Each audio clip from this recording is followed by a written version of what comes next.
ప్రభునామానికి మహిమ కలుగును గాక. మన ప్రభును రక్షకుడైన యేసుక్రీస్తు నామంలో మరొకసారి మీ అందరికీ నా వందనాలు. దేవుడు గతించిన రాత్రికాల సమయం నుంచి ఉదయకాలం వరకు తన యొక్క కృపలో మనందరిని ఎంతగానో కాచి కాపాడి జూన్ నెల 25వ తారీఖున మళ్ళీ ప్రవేశపెట్టినందుకు ఆయనకి స్తుతులు స్తోత్రాలు చెల్లించుకుంటున్నాను. ప్రార్థన. సర్వోన్నతుడ సర్వాధికారి సర్వసృష్టికర్త మీకు వందనాలు స్తోత్రాలు చెల్లించుకుంటున్నాం ప్రభా. నిత్యుడగు తండ్రి సమాధానకర్త నీకు వందనాలు స్తుతులు స్తోత్రాలు ప్రభా. నీకు వందనాలు తండ్రి.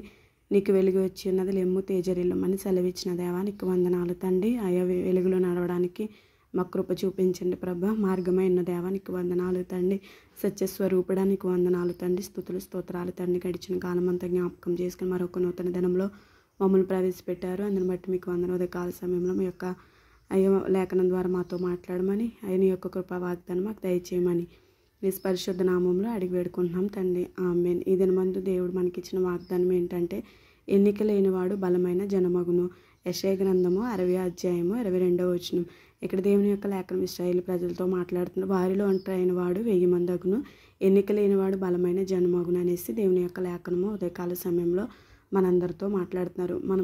మనలో చాలామంది అనుకుంటూ ఉంటారు, నేను ఎన్నిక లేని వారిని, నన్ను ఎవరు పట్టించుకోరు, నాతో ఎవరు ఉండరు, నేను ఒంటరి వాడిని అనేసి ఎంతోమంది దిగులు పడుతూ వేదన చెందుతూ నన్ను ఎవరు ఎన్నిక చేయరు, ఎవరు నన్ను పట్టించుకోరు అనేసి ఎంతోమంది బాధపడుతూ దిగులు పడుతూ ఉంటూ ఉంటారు.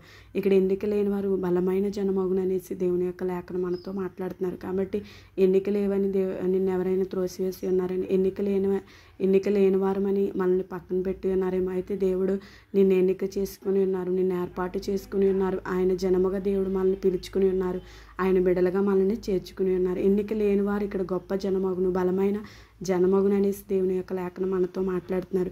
ఒంటరిగా ఉన్నవారు 1000 మంది అవుతారు, 10,000 మంది అవుతారు అనేసి 1000 మంది అగుననేసి ఇక్కడ దేవుని యొక్క లేఖనం మనతో మాట్లాడుతున్నారు. కాబట్టి ఎన్నిక లేని వారమని, ఎన్నిక లేని జన్మని, ఎన్నిక లేని వారమని మమ్మల్ని త్రోసివేస్తున్నారని ఏమాత్రము ఆధారపడకుండా దిగులు పడకుండా ఇక్కడ దేవుని యొక్క లేఖనం మనతో మాట్లాడిన రీతిగా ఎన్నిక లేని వారు బలమైన జనమగుననేసి నా దేవుడు సెలవిచ్చారు. కాబట్టి ఎన్నిక లేని నన్ను ఎంతమంది త్రోసివేస్తారో వారి ముందే బలమైన జనముగా దేవుడిని చేస్తారు. ఒంటరి వారిని అనేసి మమ్మల్ని వేరుపరిచినప్పటికీ దేవుడు మమ్మల్ని 1000 మందిగా చేస్తానని సెలవిచ్చిన దేవుడు. ఈ వాగ్దానం బట్టి నేను ప్రార్థిస్తాననేసి ప్రతి ఒక్క బిడ్డ ఈ వాగ్దానం మీద నమ్మిక ఉంచితే నమ్మిక ప్రకారం దేవుడు మన యొక్క జీవితంలో జరిగిస్తారు. కాబట్టి నమ్ముట నీ వలనైతే నమ్మవారికి సమస్తమును సాధ్యమన్నారు. కాబట్టి మనం నమ్మాలి. ఎన్నిక లేని వారు బలమైన జనమగునని దేవుడు సెలవిచ్చిన రీతిగా మనము ఈ వాగ్దానం బట్టి ప్రార్థన చేస్తే దేవుడు తప్పకుండా ఎన్నిక లేని వారిగా మనల్ని చూసినప్పటికీ